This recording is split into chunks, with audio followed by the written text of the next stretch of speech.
Welcome to Buckeyes Tomorrow Morning for Tuesday, August 9th. I'm your host, Tom Orr. The Notre Dame game is in 25 days, the game against Michigan in 109 days. I'm joined by Tony Gerdeman. We are back inside the Woody Hayes Athletic Center, where Ohio State just held another practice. But perhaps most importantly, from our purposes, we didn't get to watch that practice, but we did get to talk to the offensive line. And Tony, I feel like coming into the fall camp, the sense was, who the top five are. The story of camp is really going to be who's the next five, who is that second team offensive line going to be. And it felt like, a lot of times the players will kind of tell you what the story is in some ways. You can ask them questions, but you sort of hear these trends developing. And I think one of the big trends that I picked up on during interviews on Monday was Zen Michalski, backup left tackle.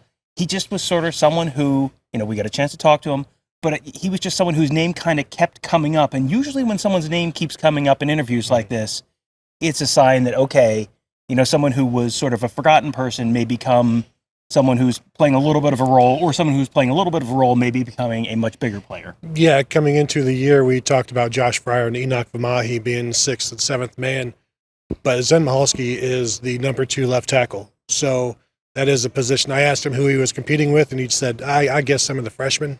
So when that's the answer, it seems like it's his job, and he said it is his job. He's taken ownership of it, which is key, where you're not necessarily battling for it. This is mine. I'm keeping it, and I'll be ready if they need me. So, yeah, that was one of the interesting things to come out.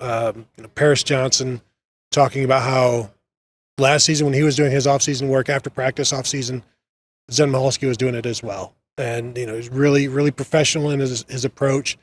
And you see it out there, we didn't see it out there, this so far, but he's more comfortable than he was last year, which you would expect. And it's really, really made the most of, I think, every single day. Yeah, and I got a chance to talk to Josh Frye a little bit about him, and he is someone who, it sounds like, just a very mature approach off the field, asks questions that are like pertinent questions during meetings.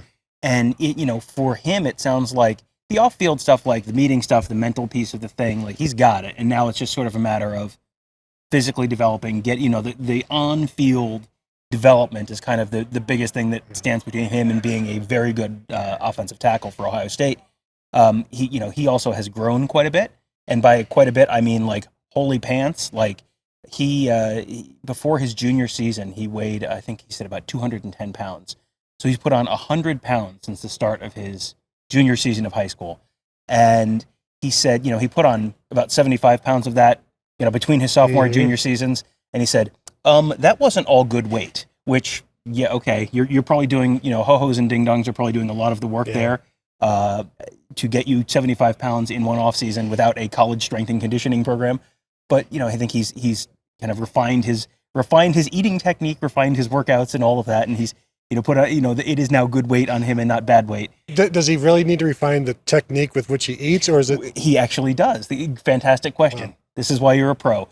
He talked about the fact that he said he was having a lot of trouble putting on and keeping on weight because he would just try and eat like a couple huge meals. And he goes, and then you fill up and then you can't get as many calories as you need. So you just kind of have to eat all day long. And that's, we've heard that from guys over the years. I remember Javante Jean-Baptiste going into incredible detail on how much he had to eat, and he had to eat all, 9 meals a day and protein shakes and wake up in the middle of the night and eat a peanut butter and jelly sandwich and all that kind of stuff.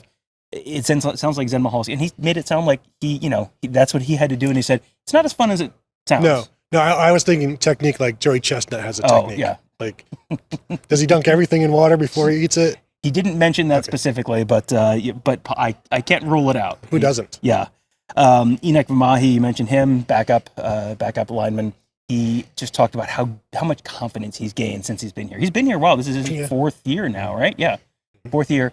And, he came in as, he's just said, 250-pound kid from Hawaii and kind of didn't know what he didn't know. And he has, it has been a gradual process to the field for him. He's now, it sounds like he's sort of in that circle of trust now where they have 7, 8 guys. He is one of those guys who they really kind of trust there.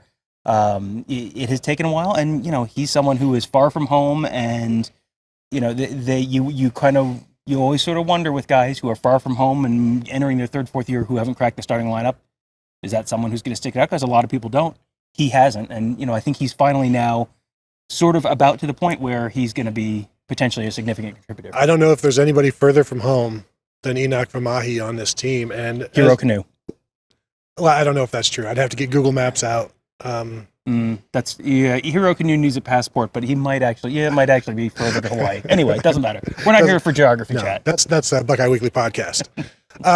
No, I think it's rare anymore for somebody to kind of be a backup for 4 years, knowing that the fourth year you're also going to be a backup, but it's less rare on the offensive line. So it's not all that, like, oh gosh, maybe they should process this guy. That's not what this is. This is a guy who you definitely need depth on your offensive line. You need 7-8 guys to start because it's rare that everybody stays healthy. The Buckeyes have gotten lucky in the past where everybody makes all the starts, but you can't expect that. And the more guys you have that can start, and it's not just come in for a series. It's like we need you for 3 weeks, and we can't go up and down. We've got to just stay up.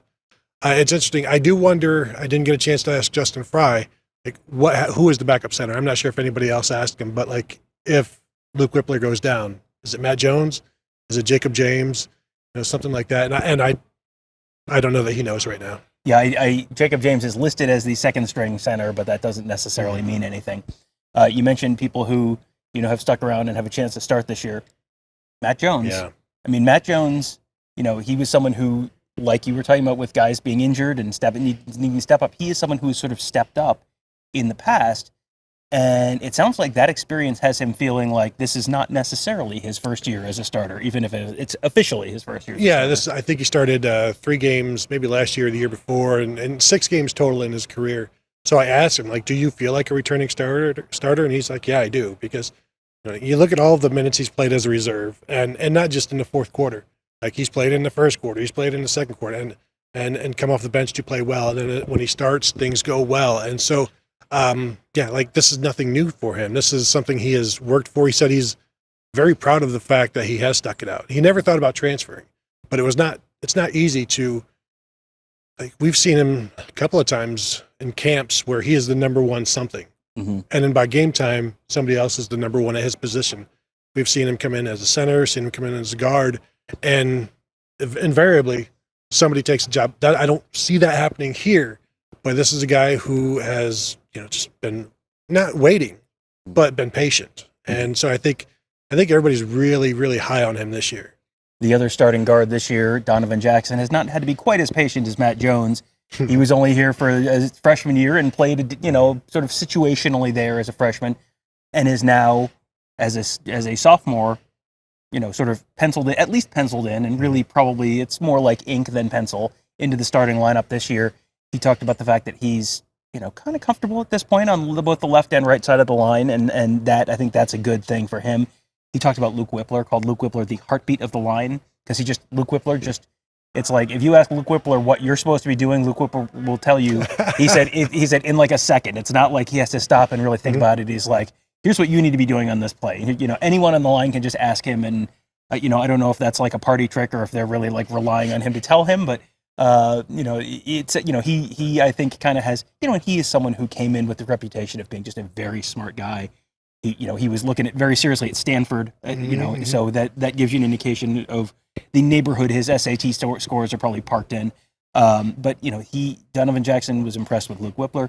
He also was it sounds like he really is liking Justin Frye. He's liking the Justin Frye experience. Talked about how just great energy, which I think we saw during some of those summer camps, very, very hands-on.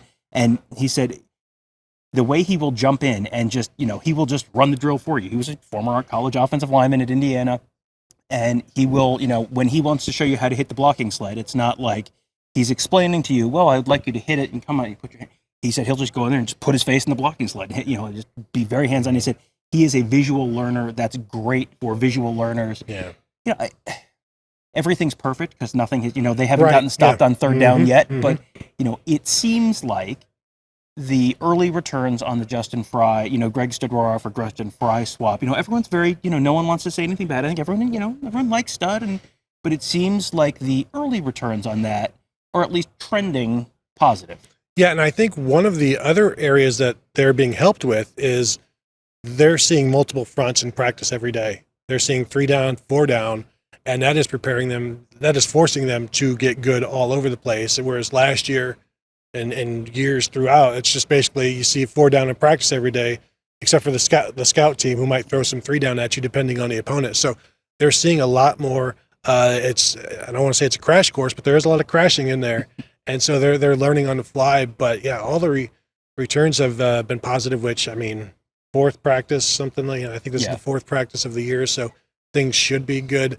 One of the things I was asking people is, as I'm trying to create controversy, I was asking guys on the right side of the line, the right side is better than the left side, and asking guys on the left side if the left side was better. Trying to make my mark in American media as we do it now. One side has to be better than the other.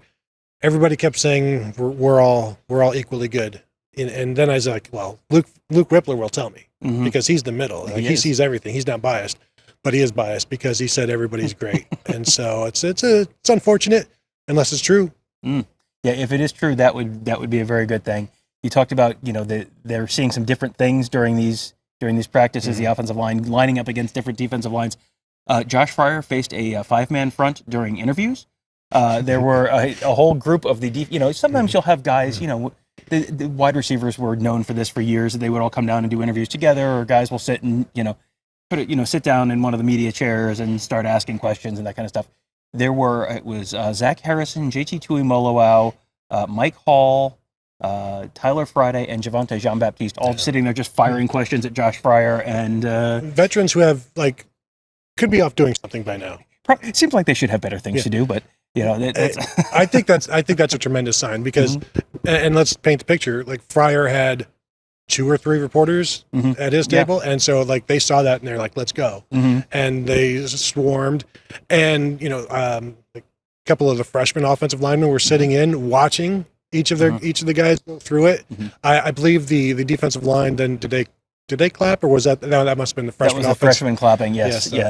Always clap for the upperclassmen. Yes, Tager Shabola was one of the guys sitting there listening to some of the upperclassmen. I thought, I wonder if he's doing this like it's a fun thing, or if he's doing this like this is sort of preparation for what he may end up going through in a year or two.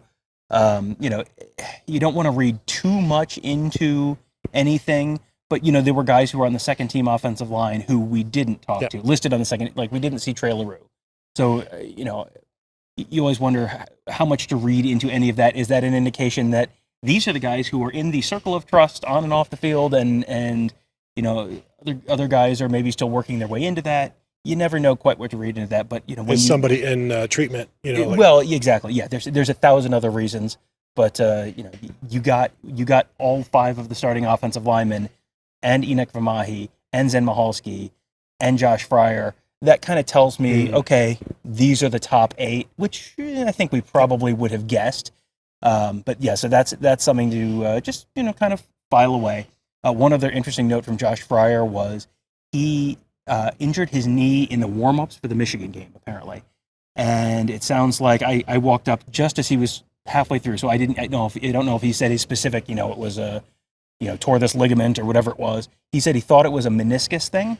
And so he played through. He really wanted to play in the Michigan game, played through it, was on field goal and all that kind of stuff, and then kind of got home and went, oh, this is worse than I thought. And then missed all the spring ball. That was, I think, pretty tough for him to have to sit and watch in a year when that was that spring ball for him this year. He was one of those guys who you looked at as maybe he's someone who can earn his way into that circle of trust a little sooner. Didn't happen then, but it has happened now. It certainly seems like. Anything else that was of note to you during these interviews? Somebody mentioned, I think it was Donovan Jackson, mentioned that Paris Johnson's feet float on the grass. So I think anytime you were talking about a left tackle and mentioning just the feet just float, I think that's a good sign. Paris talked about how his time at guard actually has helped him be a better pass blocker, be a better run blocker, and has helped him study the game better, know the game more. And so, I've come in cautiously optimistic that Paris Johnson can be what everybody wants him to be. But again, early returns have been really, really positive. Yeah, and you get the camp mindset, and everyone's undefeated this time of year, so you always kind of have to pump the brakes a little bit. But yeah, I think if Paris Johnson was going to have the the year that everyone has sort of been waiting for, I haven't seen anything yet to make me think it's not going to happen. So that's a reason for optimism. One more quick thing from Josh Frye. He had a lot of interesting stuff from Josh Frye. He talked about the fact that he was asked about basketball and him playing basketball, and he and DeJuan Jones, they're both Indiana guys, and they'll talk about NFL, but they'll also talk about basketball because you were contractually obligated as a person from Indiana to talk about basketball. And he was asked, Ohio State put out a thing recently about who's the starting five on the basketball team, and should Josh Frye be one of them? He said he's more of a sixth man, but he said one of the big takeaways from his experience being a high school basketball player was the importance of playing multiple sports, especially if you're going to be an offensive lineman. He said you got to keep your feet moving. Everyone needs to play 3 sports. If you want to be a college offensive lineman, you got to play 3 sports in high school. Not just football, play basketball, play baseball, run track, whatever it is. You got to keep your feet moving. Thought that was interesting as well. DeJuan Jones was asked about the basketball thing too. He said, well, if it was street ball, they'd have a pretty good shot. But once you bring in the refs and they're calling stuff, then maybe the tables will be turned. But street ball, he was confident. DeJuan Jones, the Charles Oakley of the 2022 Ohio State Buckeye football team. So that'll do it for today. We are going to be back here tomorrow. We're going to be back here on Tuesday for linebacker interviews. Get to talk to Jim Knowles. That should be a lot of fun. Looking forward to that. And we'll have much more coverage of that back at practice on Thursday morning. That's the Big Ten Media Tour Day. So you'll get to watch a little bit of that on Big Ten Network. Should be a very fun week. Lots of fun stuff to talk about. If you have not, if you're watching this, you may notice this is a slightly different YouTube channel than you were watching yesterday's show on. It's a long story. It doesn't matter. All you need to know is you need to, if you have not yet subscribed to this particular channel, hit that bell, subscribe to this channel again. We promise, we're pretty sure this is the last time we're changing channels. Pretty sure. But yes, if you can subscribe to this one, that way you get notified every time we do a new show. We're going to have lots of shows. I don't know, maybe do a live show. We got a bunch of fun stuff coming up. Lots of camp coverage, lots of interviews, all sorts of great stuff, all here at Buckeye Huddle. And make sure you check out also BuckeyeHuddle.com. Full site will be going live soon. Lots of fun stuff, lots of excitement. And what did I say off the top of the show? 25 days till the Notre Dame game. I was not listening. I only half listened to myself. That's tough but fair. I think it's 25. But yes, we're getting very close. Under 4 weeks to the Notre Dame game. What a fun time of year in Columbus, Ohio. So that'll do it for today. Thank you guys all for joining us. Have a great day. We'll talk to you tomorrow.